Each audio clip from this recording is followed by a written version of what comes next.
இன்று John Maria Vianney அவருடைய திருவிழாவை சிறப்பிக்கிறோம். பங்கு குருக்களுடைய பாதுகாவலர்.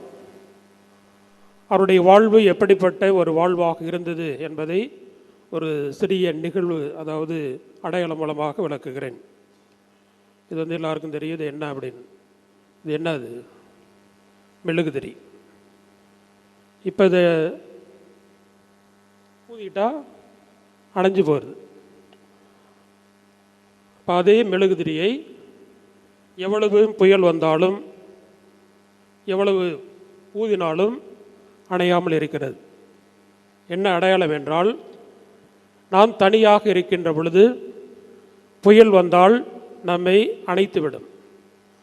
ஆனால் அந்த கண்ணாடி போல கடவுளுடைய பாதுகாப்பில் நாம் இருந்தோம் அப்படின்னா எத்தகைய புயல் வந்தாலும் நம்மை ஒன்றும் செய்ய முடியாது. இதை தன்னுடைய வாழ்வில் அனுபவபூர்வமாக உணர்ந்தவர் நம்முடைய புனிதர் ஜான் மரிய வியானி. அவர் வந்து குருகுலத்தில் படிக்கின்ற பொழுது லத்தீன் அவருக்கு வரவே வராது, ஒன்றுமே வராது. அதனால் அங்கிருந்த குருக்கள் இவரை குருவாக ஆக்குவதற்கு எந்த தகுதியும் இல்லை, எனவே அவரை வீட்டுக்கு அனுப்பிடலாம் என்று சொல்லுகின்ற பொழுது தான் அவருடைய பங்கு தந்தை ஒரு பரிந்துரை செய்தார். ஜான் மரிய வியானி இடத்திலே நான் முழுமையான ஆன்மீக தாகத்தை நான் பார்த்தேன். நற்கருணை ஆண்டவருக்கு முன்னால் அவர் பல மணி நேரம் முழங்கால் படையிட்டு ஜெபிப்பார். அன்னையினுடைய சிறுவத்திற்கு முன்னால் அவர் வணக்கமும் மரியாதையும் செய்து கொண்டிருக்கிறார். நிறைய நேரம் இதை கண்கூடாக பார்த்திருக்கிறேன். அவருக்கு படிப்பு இல்லைனாலும் பிரச்சனை இல்லை, அவரை குருவாக நீங்கள் உருவாக்கலாம் என்று அங்கே அவர் பரிந்துரை செய்தார். அதனால் ஜான் மரிய வியானியை கடவுளுடைய பராமரிப்பு அவரோடு எப்போதுமே சூழ்ந்திருந்தது. அதனால் அவரை குருவாக ஆக்கினார்கள்.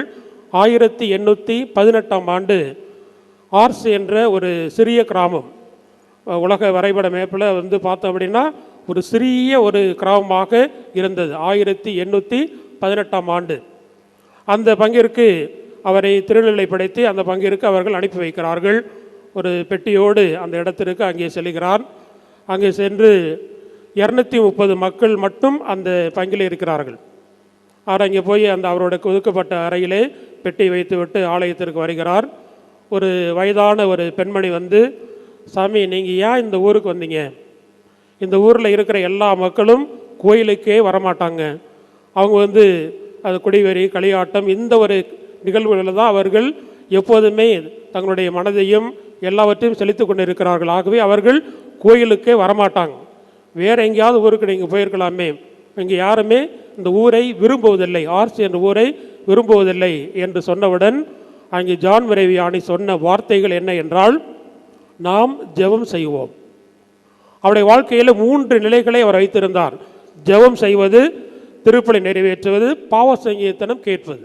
இதுதான் அவருடைய பெரிய பெரிய காரியங்களெல்லாம் அவர் செய்யவில்லை. இந்த 3 செயல்களை அவர் அங்கே கடைபிடித்தார். முதலாவது ஜெபம் செய்வது. அவர் அங்கே அமர்ந்து ஜெபம் செய்ய ஆரம்பித்தார். ஒரு நாள் 2 நாள் இப்படி பல நாட்கள் பல மணி நேரம் ஜெபம் செய்ய ஆரம்பித்தவுடன் அந்த மக்கள் ஒவ்வொருவராக அங்கே அவர்கள் ஆலயத்திற்கு வர ஆரம்பித்தார்கள். ஜெபத்தினுடைய வல்லமை ஒரு கருவி, நம்ம இறைவனோடு இணைக்கக்கூடிய ஒரு மாபெரும் ஒரு கருவி. ஜெபந்தான் நம்முடைய வாழ்க்கையில் முழுமையான ஒரு செயலாக இருக்க வேண்டும் என்பதை ஜான் மரிய வியானி அதை உணர்த்தினார். இன்னொரு நிகழ்வுலையும் அதை பார்க்கலாம். என்ன அப்படின்னா, ரேடியோவை கண்டுபிடித்தவர் யார் அப்படின்னு சொன்னால் எல்லாருக்கும் தெரியும். யார் கண்டுபிடிச்சா? மார்க்கோனி ரேடியோவை கண்டுபிடித்தவர். அவர் ரேடியோவை கண்டுபிடித்தவுடன் அவருக்கு ஒரு பெரிய பாராட்டு கூட்டம் நடந்தது. அப்போ அந்த பாராட்டு கூட்டத்தில் பல பேரும் இந்த ரேடியோ வந்து வித்தியாசமாக இருக்கிறது, ஒரு இங்கே பேசுவதை அங்கே கேட்கலாம் என்றெல்லாம் பாராட்டி அவரை பேசினார்கள். கடைசியாக அவரை அழைத்து அவர் பேசுகின்ற பொழுது சொன்ன வார்த்தைகள் என்ன வார்த்தை என்றால், நான் சிறுவனாக இருந்த பொழுது எனது தந்தை தினமும் ஜெபம் செய்வார். முட்டி போட்டு சில மணி நேரம் முட்டி போட்டு ஜெபம் செய்வார். மெதுவாக சொல்லிக்கொண்டே இருப்பார், ஜெபம் செய்து கொண்டே இருப்பார். நான் அந்த பக்கம் போனான்னா என்னையும் கூப்பிட்டு, அவனை இங்கே வா, உட்காரு, வந்து முட்டி போட்டு ஜெபம் செய். ஏனென்றால் நமக்கு கடவுளுடைய ஆசீர்வாதம் கிடைக்க வேண்டும் என்றால் ஜெபந்தான் நமக்கு முக்கியம் என்று அவரிடம் சொல்லுவார். அப்போது அந்த சிறுவனாக இருந்த மார்க்கோனி, அப்பா நீ பேசுகிறது எனக்கே கேட்கல, எங்கேயோ இருக்கிற கடவுளுக்கு எப்படி கேட்கும், அட பாப்பா என்று சொல்லிவிட்டு சென்று விடுவார். அவர் அந்த உரை ஆற்றுகிற பொழுது இப்படி நான் சிறுவனாக இருந்த பொழுது எனது தந்தை ஜெபம் செய்வார். அந்த ஜெபத்தை என்னோட இணைந்து செய்ய சொல்லுவார். நான் அதை கேட்க மாட்டேன். ஆனால் இப்போது இந்த ரேடியோவை கண்டுபிடித்த பின்னால் தான் அது எனக்கு முழுமையாக புரிந்தது. எங்கோ இருக்கிற ஒரு மனிதன் எங்கோ ஒளிபரப்பப்படுகிற அந்த அலைவரிசையை கேட்கிறான் என்றால், இவ்வளோ தூரம் கேட்கிறான் என்றால், எங்கேயோ இருக்கிற கடவுள் நாம் செய்கின்ற ஜெபத்தை நிச்சயமாக கேட்பார் என்று சொல்லி ஜெபத்தினுடைய வல்லமையை உணர்ந்து கொண்டதாக மார்க்கோனி அவருடைய நிகழ்வில் அங்கே குறிப்பிடுவார். ஜான் மரிய வியானி அதைத்தான் செய்தார்.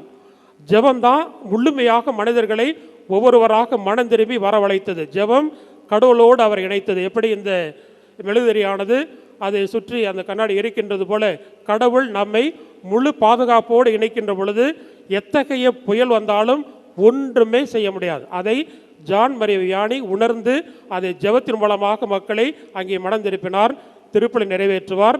அடுத்து இன்னொன்று 16 மணி நேரம் தொடர்ந்து அங்கே பாவசங்கீர்த்தனம் செய்வார். 16 மணி நேரம் தொடர்ந்து பாவசங்கீர்த்தனம்.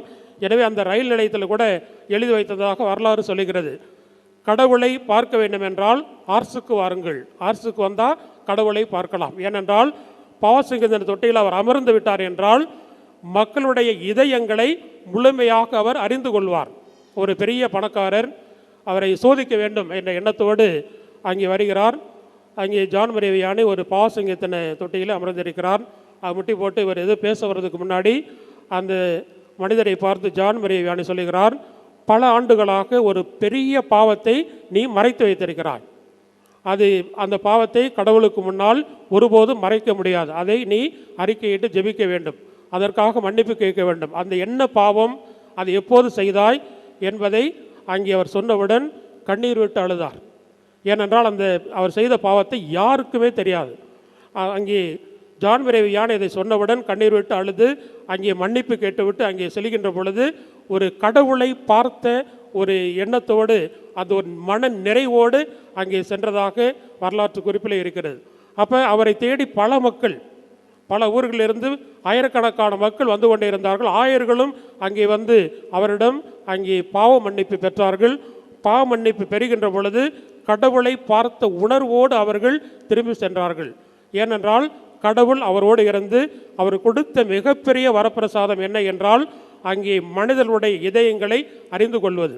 அவருடைய அறையில் வந்து கண்ணாடி இருக்கவே இருக்காது. யான்னு கேட்கின்ற பொழுது அவர் சொல்லுவார், நான் மனிதனுடைய இதயங்களை மட்டும்தான் நான் பார்க்க வேண்டும், எனது முகத்தை எனக்கு பார்க்க வேண்டியதில்லை, மனிதனுடைய இதயத்தை மட்டும்தான் பார்க்க வேண்டும். ஒரு நாளைக்கு 16 மணி நேரம் தொடர்ந்து பாவசங்கீர்த்தனை கேட்டுக்கொண்டே இருப்பார். அவர் உண்பது ஒரு வேக வைத்த உருளைக்கிழங்கு. ஒரு பாவி மனம் திரும்பி வருகிறான் என்றால் சாத்தான் நிறைய சோதனைகளை அவர் கொடுத்திருக்கார். கட்டளோடு விரட்டிவிடும், அப்படி கட்டளோடு சேர்த்து அடிக்கும், பற்றி எரிய வைக்கும், இப்படியெல்லாம் நிறைய சோதனைகளை கொடுத்து கொண்டே இருந்தது. அப்போது ஜான் மரிய வியானி சொல்வது, லே கிராஃபியா வந்து விட்டான், பிடிப்பவன் வந்து விட்டான் என்று சொல்லுவார்.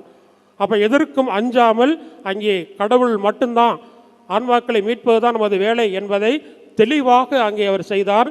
எனவே தான் நிறைய மக்கள் அங்கே வந்து கொண்டிருக்கிறார்கள். இன்றைக்கு பார்த்தோம் அப்படின்னா ஒரு ஆண்டுக்கு 10 லட்சம் மக்கள் அவருடைய இடத்தில் கூடுகிறார்கள்.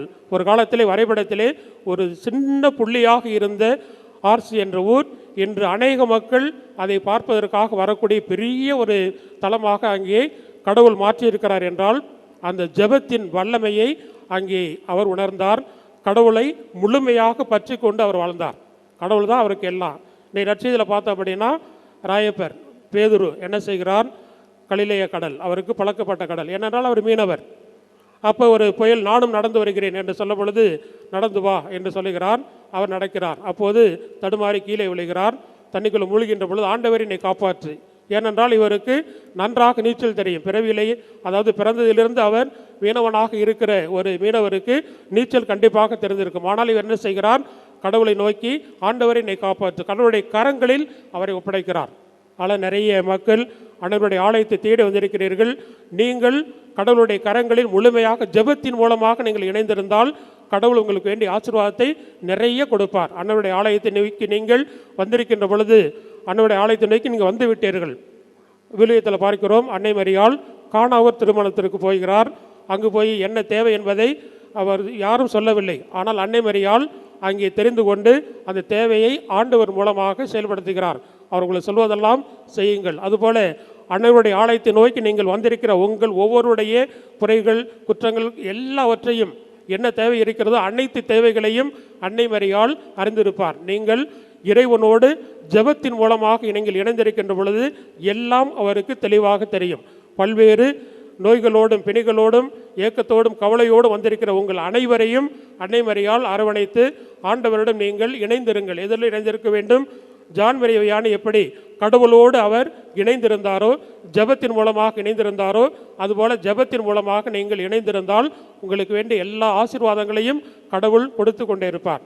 நீங்கள் திருப்பலி முடிந்தவுடன் தனியாக அமர்ந்து ஜெபிக்கலாம், வீடுகளிலே மனைவியோடு அமர்ந்து ஜெபிக்கலாம், பிள்ளைகளோடு அமர்ந்து ஜெபிக்கலாம், குழுவாக அமர்ந்து ஜெபிக்கலாம், ஆலயத்திற்கு ஜெபிக்கலாம். இப்படி ஜெபிப்பதில் பல வழிகள் இருக்கிறது.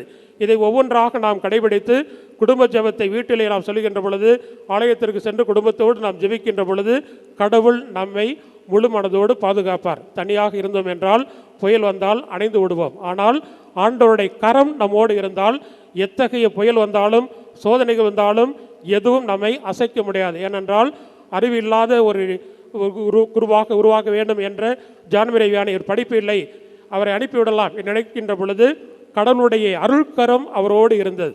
கடவுளுடைய அருள்கரம் இருந்ததால் ஒரு ஒதுக்கப்பட்ட ஒரு பங்கிற்கு அவர் சென்று எல்லா மக்களையும் அந்த இடத்திற்கு அவர் தேடி வர வைத்தார்.